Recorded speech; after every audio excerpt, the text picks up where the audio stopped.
नमस्कार,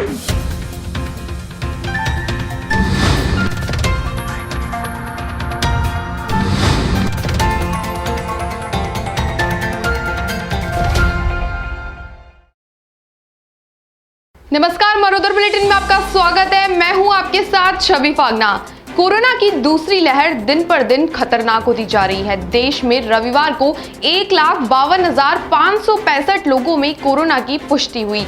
महामारी की शुरुआत में बाद में से पहली बार एक दिन में इतने ज्यादा संक्रमितों की पहचान हुई है। पिछले 24 घंटे में कोरोना से 90,328 लोग ठीक हुए हैं और 838 लोगों की मौत हुई है।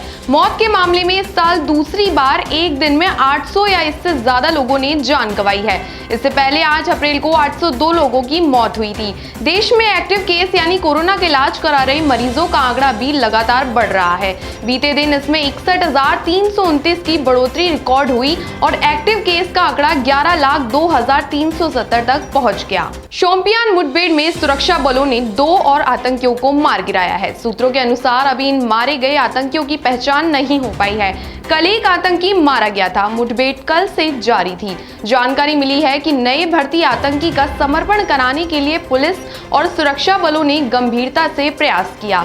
घिरे हुए आतंकी के माता पिता ने उसे सरेंडर करने के लिए भी कहा, लेकिन अन्य दहशतगर्दों ने ऐसा होने नहीं दिया।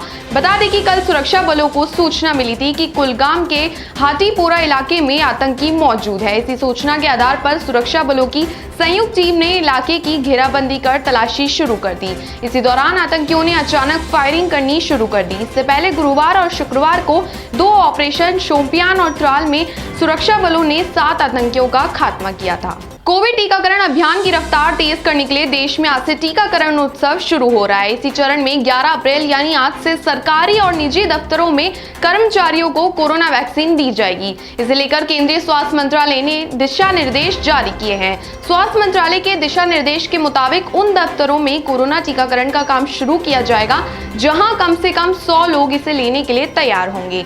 स्वास्थ्य मंत्रालय ने इस बाबत अलग अलग राज्य सरकारों को सर्कुलर भेज दिया है। दफ्तरों में इसके लिए कोविड वैक्सीनेशन सेंटर CVC बनाए जाएंगे। कार्यस्थलों पर टीकाकरण के लिए हर जिले में डिस्ट्रिक्ट टास्क फोर्स बनाई गई है, जिसकी अध्यक्षता जिलाधिकारी करेंगे। इसी तहत निगम अध्यक्ष की अगुवाई में शहरों में अर्बन टास्क फोर्स का गठन किया गया है। इनकी देखरेख में जिलावार सरकारी और निजी दफ्तरों में टीकाकरण किया जाएगा। जिन दफ्तरों में टीकाकरण होना है उनकी पहचान होने के बाद पूरी डिटेल कोविन ऐप पर रजिस्टर की जाएगी।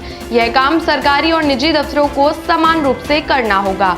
सरकारी दफ्तरों में जिला स्वास्थ्य प्राधिकार की ओर से जो टीका लगेगा वह निःशुल्क होगा, जबकि निजी दफ्तरों में कोविड टीका लगाने के लिए शुल्क लिया जाएगा। निजी दफ्तरों में कोरोना वैक्सीन की डोज लगवाने के लिए उतना ही शुल्क लिया जाएगा जितना निजी अस्पतालों में लिया जाता है, यानी कि सभी शुल्क जोड़कर 250 रुपए प्रति डोज कीमत ली जाएगी।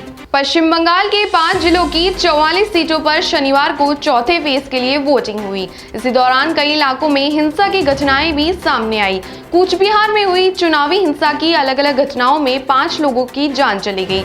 सबसे पहले बूथ नंबर 285 में मतदान केंद्र के बाहर बम फेंके गए और गोलाबारी हुई। इसमें वोट डालने आए एक युवक की मौत हो गई। इसके बाद सितालकुची में बूथ नंबर 126 में भीड़ ने CISF के जवानों पर धावा बोल दिया।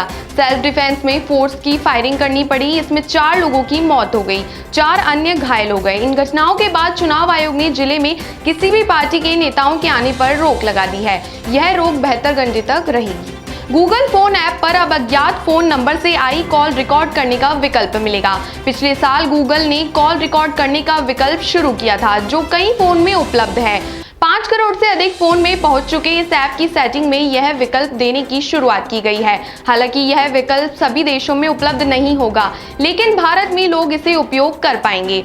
दूसरी बाधा यह भी है कि यह सभी फोन में नहीं मिलेगा। वहीं अगर यूजर रिकॉर्डिंग का विकल्प अपनाएंगे, इसकी सूचना नोटिफिकेशन के रूप में फोन करने वाले को भी मिलेगी, यानी उसे पता रहेगा कि कॉल रिकॉर्ड हो रही है और भविष्य में इसका उपयोग किया जा सकता है। चीनी सहित सैमसंग व कई अन्य कंपनियों के फोन में ऑटो कॉल रिकॉर्डिंग का विकल्प दिया जाता है, लेकिन इसमें फोन करने वाले को पता नहीं रहता कि बातचीत रिकॉर्ड की जा रही है।